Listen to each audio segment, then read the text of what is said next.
여러분, 성탄절의 주인공은 당연히 예수 그리스도이시죠. 혹시 여러분은 예수님에 대해서 어떻게 생각하시는지요?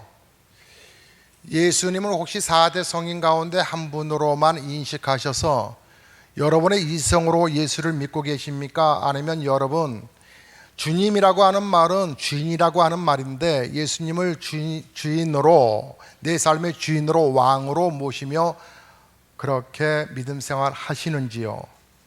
사랑하는 성도 여러분, 교회 다니면서 예수를 정확하게 모르고 신앙생활 하는 것은 참 슬픈 일입니다. 그리고 교회 나오는 척 하다가 결국 하나님 만나지 못하고 신앙생활 하는 것 또한 슬픈 일입니다. 저는 언변히 좀 하나님 앞에 더 하나님 저에게 은혜를 베풀어 주셔서 우리 성도님들이 하나님을 피부적으로 좀 경험하고 만날 수 있도록 저에게 은혜를 베풀어 달라고, 언변의 능력을 달라고 기도해 봅니다. 사랑하는 성도 여러분, 성탄절의 주인공은 당연히 예수 그리스도이시고 그 예수 그리스도를 빛내는 조연들이 있습니다. 바로 동방박사들이요, 또 양치던 목자들입니다. 그런가 하면 반대편으로 예수의 탄생에 칼을 갈고 살육을 했던 헤롯 왕도 등장하고요. 그런데 여러분, 혹시 성탄절에 시므온이라고 하는 사람에 관해서, 그리고 안나라고 하는 늙은 노파 선지자 여인에 대해서 여러분 많이 들어보셨는지요? 아마도 성탄절에 쉽게 들어보지 못한 이름일 수도 있을 것입니다. 목사는 다음 주 3번에 걸쳐서 성탄절 감사 예배까지 이제 예수 그리스도의 메리 크리스마스의 의미를 이제 3시간에 걸쳐서 말씀을 전하려고 합니다. 오늘 저와 여러분은 이 시므온이라고 하는 사람과 안나라고 하는 사람의 그들의 신앙을 보면서 성탄절, 그들이 첫 번째로 성탄절 맞이했던 분들인데, 첫 번째 성탄절을 맞이했던 분들인데 그분들의 삶의 모습을 보면서 우리의 신앙도 함께 점검해 보려고 합니다.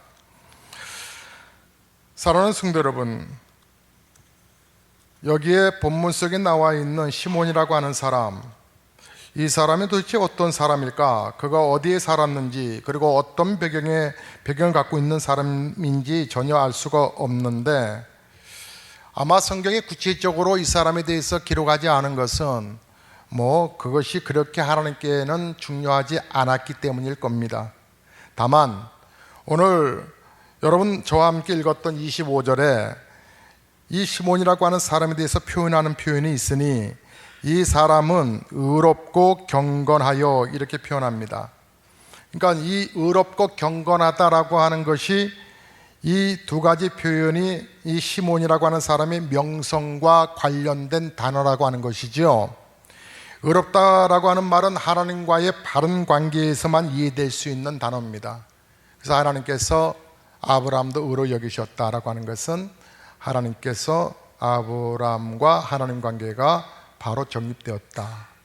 하나님께서 그렇게 범죄한 다윗도 의롭게 여기셨다라고 하는 얘기는 그가 하나님과의 바른 관계 정립을 하기 위해서 그렇게 믿음으로 살아왔다라고 하는 얘기겠지요. 하나님과 바른 관계를 맺었을 때 그것이 바로 성경이 말하는 의롭다함을 얻는 삶의 모습인 것입니다.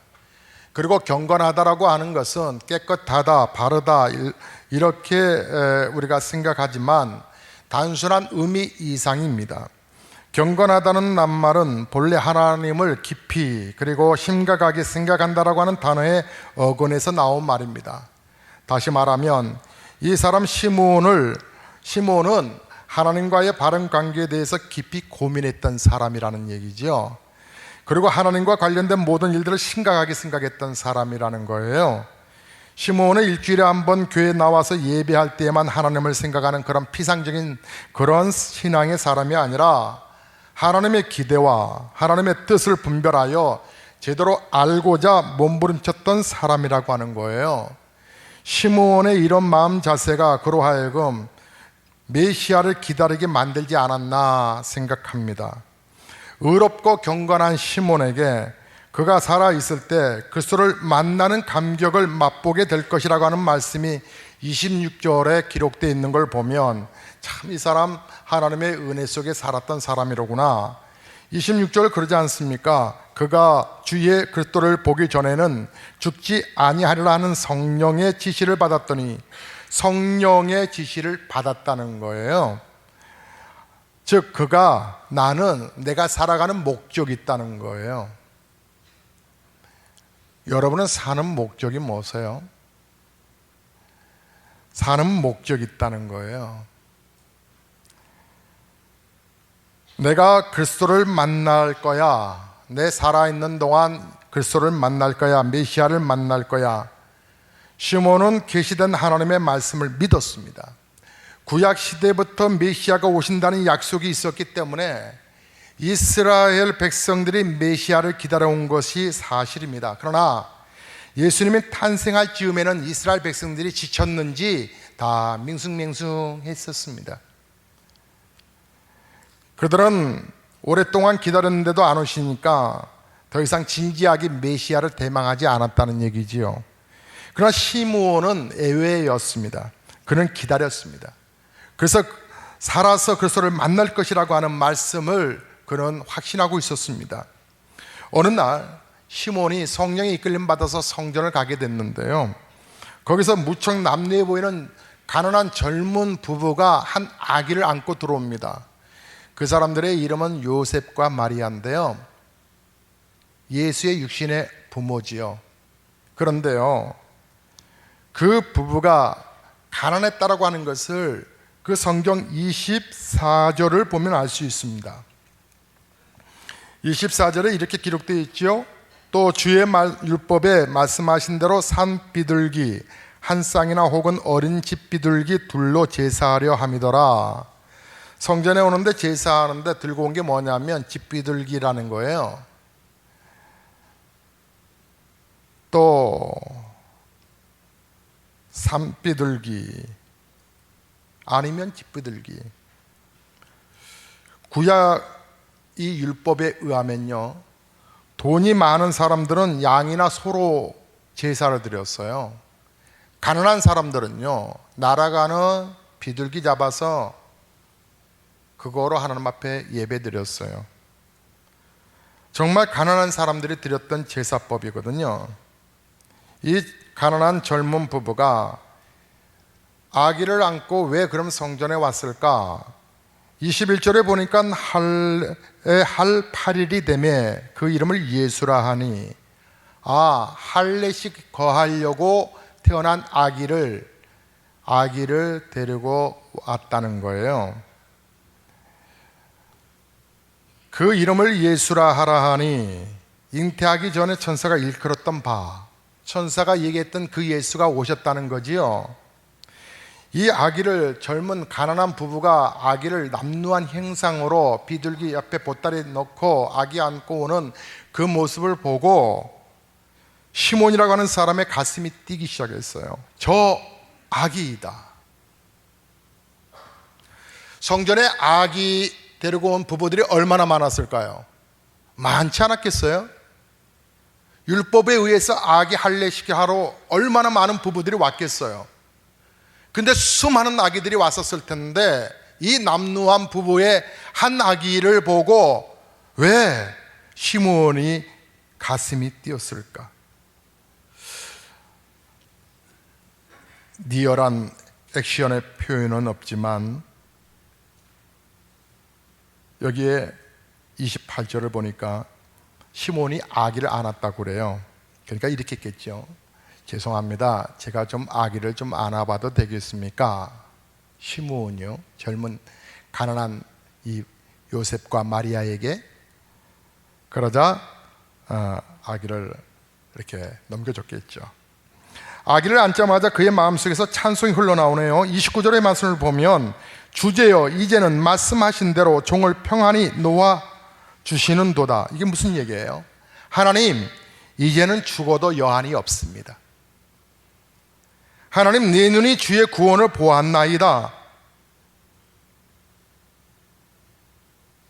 우리 주 예수 그리스도의 놀라운 구원의 그 첫 번째 성탄절, 그 예수를 내가 만났습니다. 하나님, 이제 제 삶의 목적, 목표가 하나님이 창세기 3장 15절에 말씀하셨던 여인의 후손, 그 메시아가 오셨습니다. 시므온이 품은 아기는 메시아였습니다. 여기에 인류가 영원히 해결하지 못할 신비가 있습니다. 하나님이 아기로 오신 것입니다. 한 설교자가 말하기를, 그렇다 모든 사람이 접근하기 쉽도록 그분은 아기로 오셨다라고. 누가 아기에게 접근하는 것을 두려워하겠어요? 아기가 뭐 힘이 있다고. 우주를 창조하시고 말씀으로 모든 만물을 붙들어 섭리하시는 그 하나님이 아기의 모습으로 오신 이 신비로움을 어떻게 설명할 수 있겠어요? 남루한 차림의 젊은 부부가 안고 있던 아기가 메시아라는 것을 그러면 시몬은 어떻게 알았지?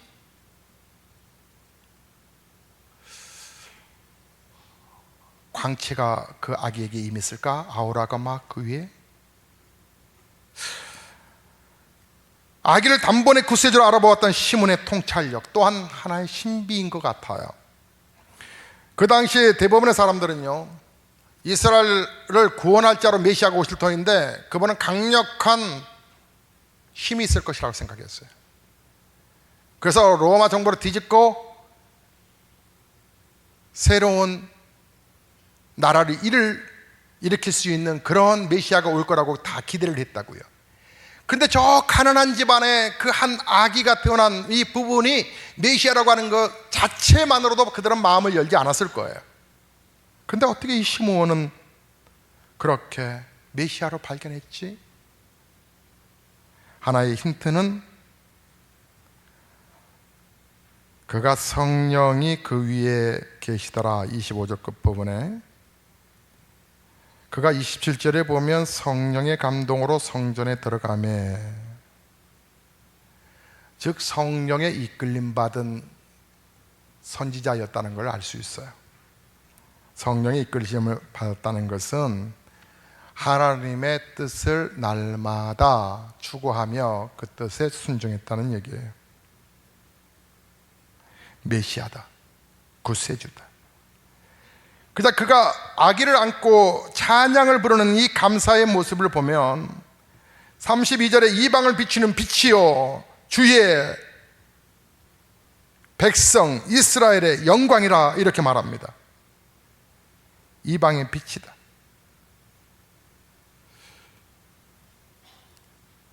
이방의 어둠 속에 있는 모든 로마와 그 주변의 모든 나라들이 다 어둠 속에 있다라고 하는 이방으로 표현하면서, 근데 말이에요, 잠시 우리가 한 가지 좀 생각하고 넘어갈 것은 소크라테스가 예수보다, 여러분 한번 생각해 보세요. 지식이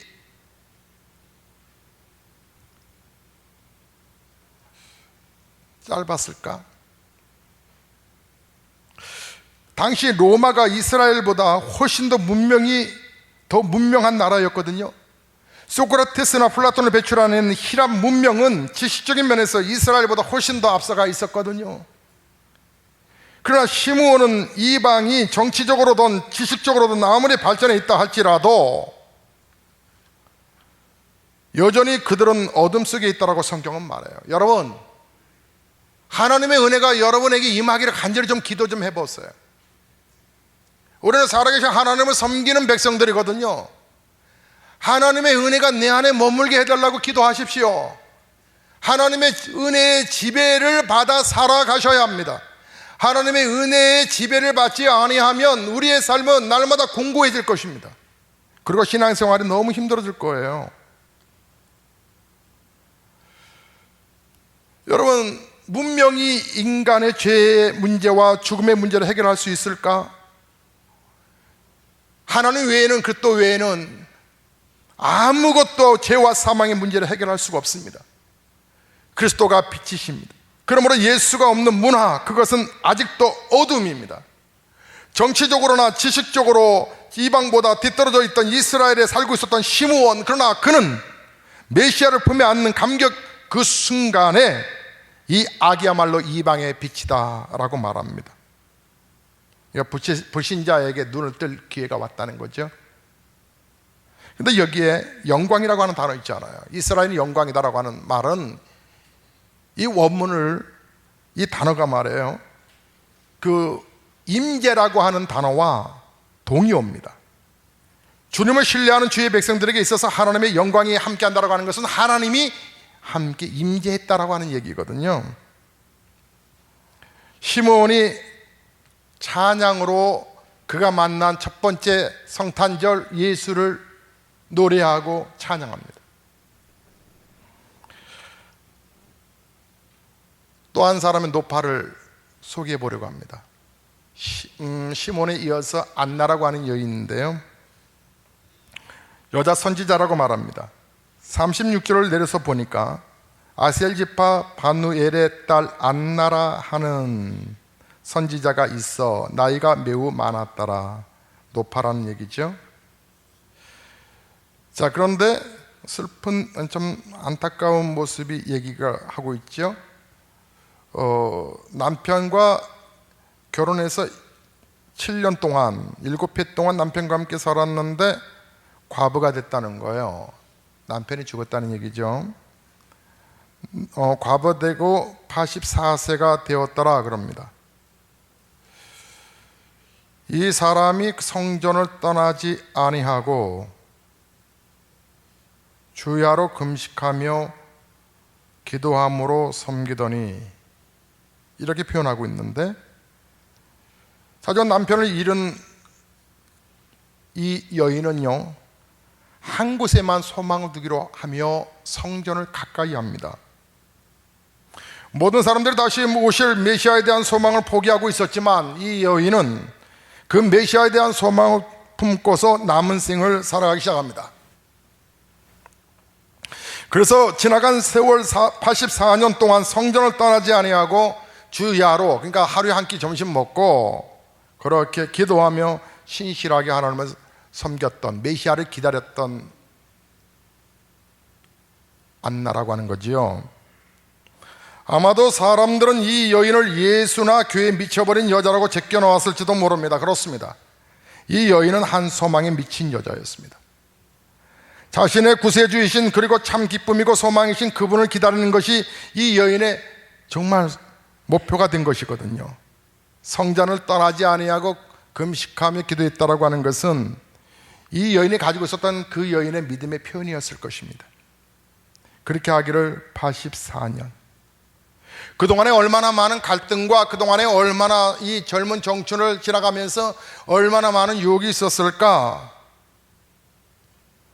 사람들 주변에 그러지 않았겠어요? 가족들부터 인생 그렇게 허비하지 말고 재밌게 좀 즐기다가 살아. 밤낮 교회 간다 해서 뭐 생겨? 그러나 안나는 그러한 유혹을 이겨내면서 84년이라는 긴 세월을, 그 긴 시간을 메시아를 기다리며 지냈습니다. 그렇게 할 수 있었던 힘이 무엇일까? 바로 믿음 아니겠어요? 믿음이 없이는 아무도 기다릴 수 없지 않겠어요? 예.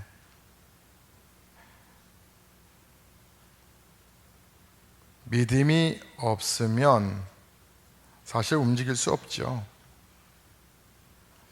믿음이 없으면 기다릴 수 없지요.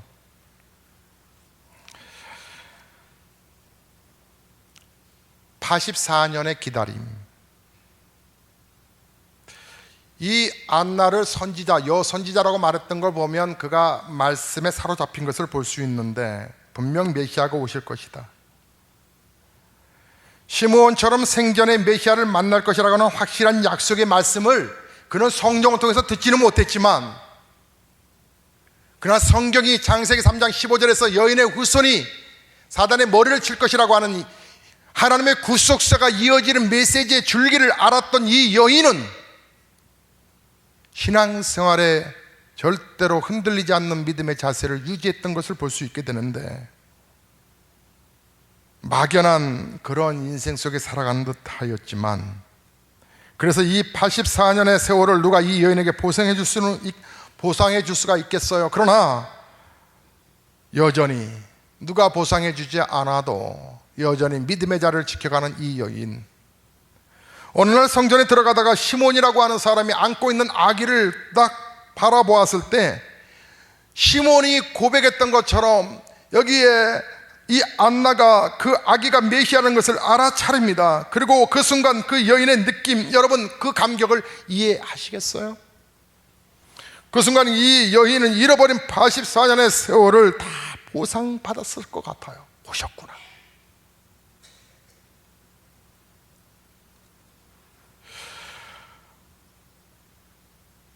오셨구나. 이 늙은 여인과 아기와의 만남, 메시아를 만나는 그 순간 이 여인의 모든 기다림의 세월은 가치가 없었던 것이 아니라 가치 있는 그런 인생이었습니다. 여러분이 이 여인의 믿음의 감격을 이해할 수 있겠습니까? 유명한 현대인 내과 의사요, 정신과 의사인 폴 트로니오는 그가 말하기를 현대인의 신앙의 구조를 검토하면서 이런 이야기를 했습니다. 현대 신앙인의 가장 비극 중에 하나가 그들이 구원받은 은혜의 감격이 상실했다라고 하는 것이다. 교회 나가는 사람들은 많지만 정말 진지하게 진리를 찾는 사람들은 드물고, 진지하게 찾지 아니하니 어찌 진리를 발견했을 때의 감격을 알겠는가? 구원의 놀라운 진리를 발견하고 하나님이 내 아버지이신 것과 내 삶이 거듭나는 것을 발견함으로써 영혼 깊은 곳에서부터 솟아오르는 기쁨과 감격, 여러분도 경험하고 싶지 않으세요?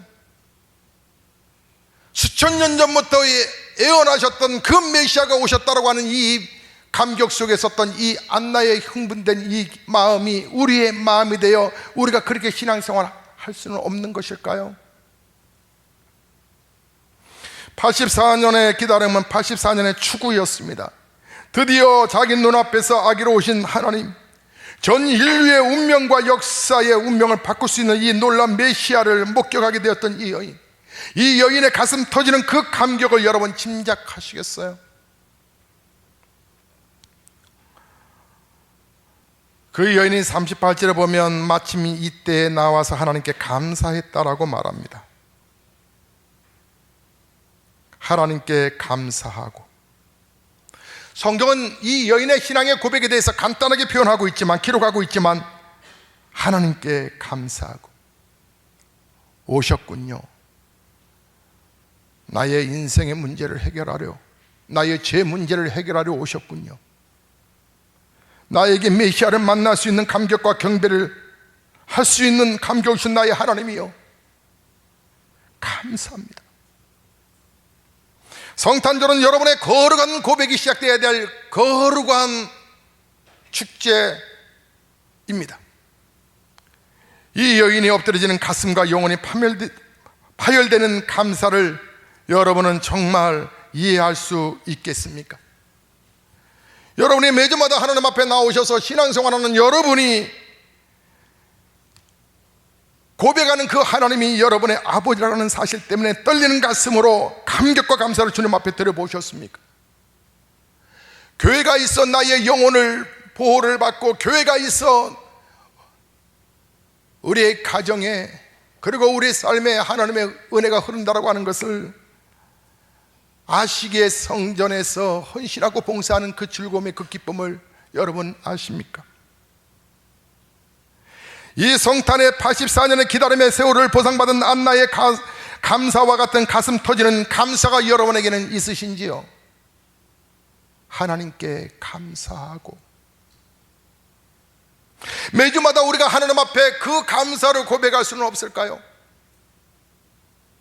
저는 소망하며 여러분을 위해서 기도합니다. 하나님, 이성과 지성을 뛰어넘어 하나님 만나게 해달라고, 하나님을 만나게 해달라고. 하나님 만나야 역동적인 신앙이 되는 것.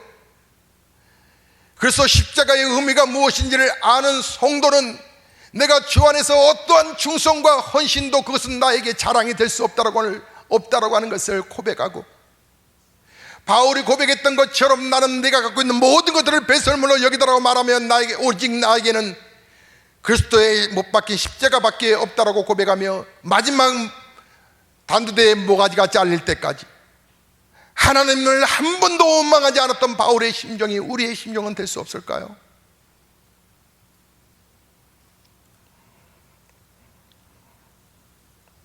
사랑하는 성도 여러분,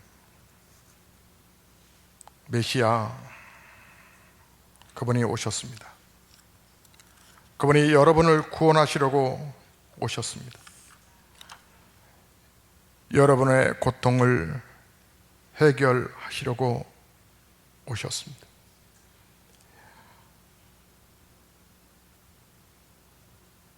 여러분이 진정 그리스도인이십니까? 예수 그리스도만이 이 계절에 대한 진정한 이유가 되시는 거 여러분의 진정한 정말 고백이십니까? 주여, 내가 이제 주의 구원을 보았나이다. 그분은 영광이시라고, 그분은 어둠 속에 있는 자들에게 빛으로 오셨다라고, 그리고 그분은 나를 사랑하신다라고, 그분은 나의 슬픔의 자리에서 나의 위로자가 되시고 나의 능력이 되시고 나의 거룩함이 되시고 나의 영광이 되신 그 그리스도 성탄절의 의미를 여러분 아시나요? 하나님께 감사하고라고 하는 한 줄로 기록된 말씀, 그러나 이 밑바탕에는 안나의 가슴 벅찬 감사가 있었을 것입니다. 여러분에게는 그분이 나의 메시아라고 하는 사실에 대한 벅찬 감사가 있으시냐고요? 사랑하는 성도 여러분,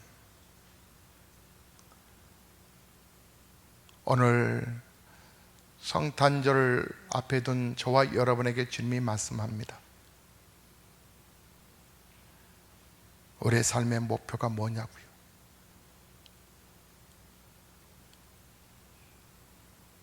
짧은 인생 그리스도를 위해서 믿음으로 헌신하고 살다가 주님 앞에 갔을 때에 참 든든하다, 애썼다, 하늘의 상급과 영광이 여러분에게 예비되어 있는 것을 바라보시면서 약해졌던 마음들 강하게 붙드시고 그리스도의 그 이름을 증거하며 살아가는 저와 여러분 되시기를 주의 이름으로 축복합니다. 기도하시겠습니다.